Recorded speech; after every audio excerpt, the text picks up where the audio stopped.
നിരവധി ഗവൺമെന്റുകളുടെ കാലത്ത് എന്താ ചെയ്യുന്നത്? റാങ്ക് ഹോൾഡേഴ്സിന്റെ തുടർച്ചയായിട്ടുള്ള ആവശ്യം. നിങ്ങൾ നടത്തുന്ന സമരങ്ങളുടെ മുമ്പിൽ പല ഗവൺമെന്റുകളും റാങ്ക് ലിസ്റ്റിന്റെ കാലാവധി നീട്ടിക്കൊടുത്തിട്ടുണ്ട്. ഉമ്മൻചാണ്ടി മുഖ്യമന്ത്രിയായിരുന്ന UDF ഗവൺമെന്റിന്റെ സമയത്ത് ഞങ്ങളൊക്കെ തന്നെ ഇടപെട്ട് എത്രയോ തവണ ഈ പോലീസ് കോൺസ്റ്റബിൾസിന്റെ മാത്രമല്ല നിരവധി തസ്തികകളിൽ റാങ്ക് ലിസ്റ്റ് സർക്കാർ കാലാവധി നീട്ടിക്കൊടുത്തിട്ടുണ്ട്. ഇത്രയധികം മനുഷ്യത്വരഹിതമായൊരു സമീപനം നിങ്ങളുടെ സമരത്തോട് ഇപ്പോൾ മാത്രമാണ് സ്വീകരിച്ചിട്ടുള്ളത്. ഞാൻ രാഷ്ട്രീയമായി പറയുകയല്ല. ഈ 61 ദിവസമായി നിങ്ങളുടെ നേതാക്കളെ ഒന്ന് വിളിക്കുക. ഗവൺമെന്റ് ഒരു വാക്ക് പറഞ്ഞാൽ മതി, PSC അത് അംഗീകരിക്കും. PSCക്ക് ഇന്ന് PSC തന്നെ പറഞ്ഞിട്ടുണ്ട്. നിങ്ങൾ മാധ്യമപ്രവർത്തകർ ചോദിക്കുമ്പോഴാണ് ഗവൺമെന്റ് ആവശ്യപ്പെട്ടാൽ ഞങ്ങൾ കാലാവധി നീട്ടും. എത്ര പേർക്കാണ് നിങ്ങൾ 16,000 എത്ര പേരാണുള്ളത്? മൊത്തം 10,000 പേര് വെളിയിലാണ്. 5,000-ഓളം ആളുകൾക്ക് നിയമനം കിട്ടിയിട്ടില്ല. ഇപ്പോഴും നിരവധി തസ്തികകളുടെ എണ്ണവും നിങ്ങൾക്കറിയാം. എത്ര തസ്തികൾ ഒഴിഞ്ഞു കിടക്കുന്നു? അഡ്വൈസ് മെമ്മോ കൊടുക്കാതെ തസ്തികൾ ഒഴിഞ്ഞു കിടക്കുന്നു. പോലീസ് കോൺസ്റ്റബിൾമാർ ആവശ്യമുണ്ട്. എന്തുകൊണ്ട് ഈ റാങ്ക് ലിസ്റ്റ് അതിന്റെ കാലാവധി നീട്ടാൻ ഗവൺമെന്റ് തയ്യാറാകുന്നില്ല? തെരഞ്ഞെടുപ്പ് പ്രഖ്യാപിച്ചിട്ട് 3 ആഴ്ചയല്ലേ ഉള്ളൂ. തെരഞ്ഞെടുപ്പിന്റെ പെരുമാറ്റച്ചട്ടം ഇപ്പോഴല്ലേ വന്നുള്ളൂ. നിങ്ങൾ 2 മാസമായി ഇവിടെ സമരം ചെയ്യുക. എല്ലാ ജനകീയ പ്രശ്നങ്ങളോടും ഗവൺമെന്റ് സ്വീകരിക്കുന്ന വളരെ വളരെ നിഷേധാത്മകമായ സമീപനം. നിങ്ങളാണെങ്കിലോ എല്ലാ സമരമാർഗങ്ങളും നടത്തി, ശയനപ്രദക്ഷിണം നടത്തി, നിരാഹാരം കിടന്നു, അല്ലേ, സ്ഥലമുണ്ടനം ചെയ്തു. നിങ്ങളുടെ പ്രതിഷേധം പ്രകടിപ്പിക്കാൻ എല്ലാ തരത്തിലും നിങ്ങൾ പ്രതിഷേധം പ്രകടിപ്പിച്ചു. ഇതൊന്നും ഗവൺമെന്റിന്റെ കണ്ണ് തുറപ്പിച്ചില്ല, മുഖ്യമന്ത്രിയുടെ കണ്ണ് തുറപ്പിച്ചു. ഇന്ന് ഞാനൊരു മാധ്യമ സമ്മേളനത്തിൽ പറഞ്ഞു, പെൻഷൻകാരുടെ കാര്യത്തിൽ ഗവൺമെന്റ് ഒരു അഫിഡവിറ്റ് കൊടുത്തു.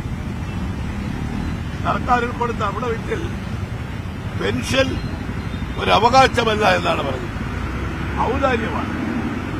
ഈ PSC റാങ്ക് ലിസ്റ്റിൽപ്പെട്ട ആളുകൾക്ക് തൊഴിൽ സർക്കാരിന്റെ ഔദാര്യമൊന്നുമല്ല, അവരുടെ അവകാശമാണ്.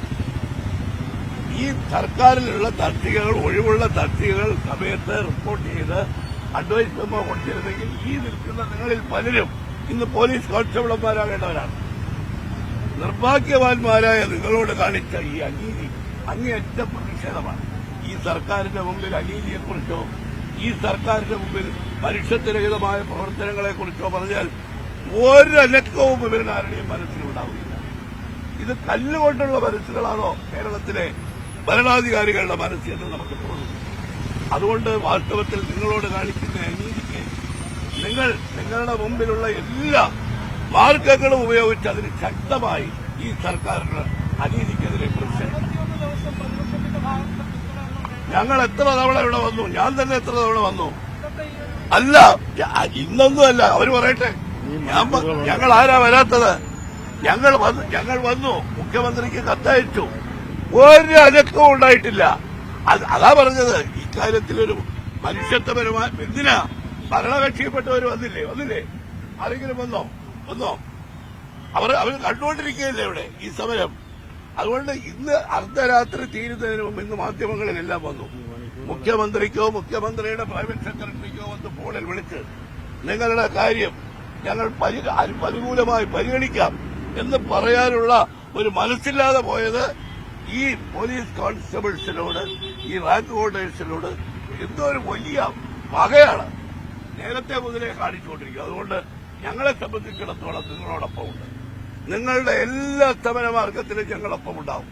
നാളെ UDF ഒരു ഗവൺമെന്റ് വന്നാൽ എന്ത് ചെയ്യുമെന്ന് ഇപ്പൊ പറയേണ്ട കാര്യമില്ല, അത് സാങ്കല്പികം, 2 വർഷത്തിനപ്പുറം നടക്കാൻ പോകുന്ന കാര്യം. പക്ഷേ UDFന്റെ ഒരു ഗവൺമെന്റ് വന്നാൽ UDF അധികാരത്തിലിരുന്നപ്പോഴുള്ള കാര്യം ഞാൻ പറഞ്ഞു. എത്ര റാങ്ക് ലിസ്റ്റുകൾ മാനുഷിക പരിഗണന വെച്ച് ഇവിടെ UDF ഗവൺമെന്റ് അധികാരത്തിലിരുന്നപ്പോൾ ഉമ്മൻചാണ്ടിയുടെ ഗവൺമെന്റ് കാലാവധി നീട്ടിക്കൊടുത്തിട്ടുണ്ട്.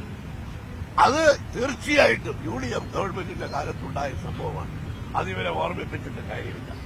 നിങ്ങൾ ഇന്നൊരു പക്ഷേ ഈ പറയുന്നത് പോലെ ഒരു മറുപടിയും കിട്ടാതെ നിങ്ങൾ ഇത്രയും 61 ദിവസം ഇരുന്നു. ഇനിയും സമരം തുടരാൻ നിങ്ങൾക്ക് ബുദ്ധിമുട്ടുണ്ടാവും.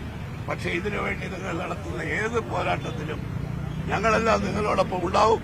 നിങ്ങളുടെ കയ്യിലുള്ള ശക്തമായ ആയുധം സമരായുധമാണ്. അത് ഉപയോഗിച്ച് നിങ്ങൾ ഈ ഗവൺമെന്റിന്റെ അനീതിക്കെതിരായി നിങ്ങളുടെ സമരം തുടരണം. ഞങ്ങൾ നിങ്ങളോടൊപ്പം ഉണ്ട്. നിങ്ങൾ കോടതി വഴി നോക്കി, ഗവൺമെന്റിൽ സമരം നടത്തി നോക്കി, എല്ലാ മാർഗങ്ങളും നിങ്ങൾ സ്വീകരിക്കുക. നിങ്ങളുടെ എല്ലാ മാർഗത്തിലുള്ള സഞ്ചാരത്തിനും ഞങ്ങളുടെ എല്ലാവിധ പിന്തുണയും ഉണ്ടായിരിക്കും എന്ന് മാത്രം ഈ അവസരത്തിൽ പറഞ്ഞുകൊണ്ട് ഹതഭാഗ്യന്മാരായ ഭാഗ്യഹീനരായ നിങ്ങളുടെ ഈ ദുർവിധിയെ ഓർത്ത് ഒരിക്കൽ കൂടി ദുഃഖിച്ചുകൊണ്ട് എന്റെ വാക്കുകൾ ഞാൻ നിർത്തുന്നു. നമസ്കാരം. റാങ്ക് ലിസ്റ്റ് കാലാവധി തീരാൻ ഇന്ന് കുറച്ച് മണിക്കൂറുകൾ മാത്രമേ ഉള്ളൂ. ഈ ഒരു 60 ദിവസമായി ഈ ഒരു സമരം നടക്കുന്ന ഈ ഒരു വേളയിലും നമുക്ക് മറ്റ് പ്രതിപക്ഷ രാഷ്ട്രീയ കക്ഷികളിൽ നിന്നും നമുക്ക് വേണ്ടത്ര ഒരു സപ്പോർട്ട് ഇതുവരെ കിട്ടിയിട്ടില്ല. അതുകൊണ്ട് തന്നെ ഈ ഒരു അവസാന നിമിഷത്തെ ഈ ഒരു സപ്പോർട്ട് ഇത് നമുക്കൊരു നെഗറ്റീവ് ആവാനേ ഒരു ചാൻസ് ഉള്ളൂ. അതായത് എന്താണ്, രാഷ്ട്രീയ മുതലെടുപ്പാവാനേ നമുക്കൊരു ചാൻസ് ഉള്ളൂ. അതുകൊണ്ട് തന്നെ മറ്റുള്ള രാഷ്ട്രീയ കക്ഷികൾ ഇതേവരെ നമ്മളെ സഹായിക്കാനായിട്ട് എത്തിയിട്ടില്ല. അവർ വന്നത് എന്താണ് രാഷ്ട്രീയ മുതലെടുപ്പാണ് കാണിച്ചത്. അതുകൊണ്ട് തന്നെ ഗവൺമെന്റ് എന്തെങ്കിലും തരാൻ ഉദ്ദേശിക്കുന്നെങ്കിൽ അത് എത്രയും പെട്ടെന്ന് തരിക. നമുക്ക് അവരെ തന്നെ പറയുന്നുണ്ട്, നമുക്ക് ബാക്കിയുള്ള രാഷ്ട്രീയ പാർട്ടികളുടെ ചട്ടുകമായി നമ്മൾ മാറിക്കൊണ്ടിരിക്കുന്നു എന്നാണ് അവർ പറയുന്നത്. അതുകൊണ്ട് തന്നെ ഈ ഒരു വൈകിയ വേളയിൽ തന്നെ നമുക്ക് പറയാം, നമുക്ക് ഇവിടെ രാഷ്ട്രീയമില്ല. ഈ ഒരു റാങ്ക് ലിസ്റ്റിൽ ഏകദേശം 10,000-ഓളം ഉദ്യോഗാർത്ഥികൾ ഇനിയും ജോലി കിട്ടാനായിട്ട് പുറത്തു നിൽക്കുന്ന ഈ ഒരു സാഹചര്യത്തിൽ എത്രയും വേഗം തന്നെ നമുക്ക് ആ ഒരു അർഹതപ്പെട്ട നിയമനം ഗവൺമെന്റ് അല്ലെങ്കിൽ മുഖ്യമന്ത്രി കനിഞ്ഞ് കിട്ടാനായിട്ടുള്ള ആ ഒരു നിയമനം എത്രയും വേഗം തന്നെ നമുക്ക് കിട്ടേണ്ടതായിട്ടുണ്ട്. അതുകൊണ്ട് തന്നെ നമ്മൾ പറയുന്നു, നമുക്ക് ഈ ഒരു സമരത്തിന് രാഷ്ട്രീയമില്ല. എത്രയും വേഗം തന്നെ നമ്മുടെ ഇടതുപക്ഷ ജനാധിപത്യ മുന്നണി എത്രയും വേഗം തന്നെ ഈ ഒരു പ്രശ്നം പരിഹരിക്കണമെന്നാണ് നമുക്ക് പറയാനായിട്ടുള്ളത്. നമ്മൾ സമരം അവസാനിപ്പിക്കുക, അത് വൈകിട്ടോടെയാണ് അതിന്റെ ഒരു തീരുമാനമാവുന്നത്.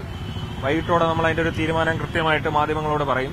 നമുക്ക് കുറച്ച് കാര്യങ്ങൾ കൂടെ പറയാനായിട്ടുണ്ട്.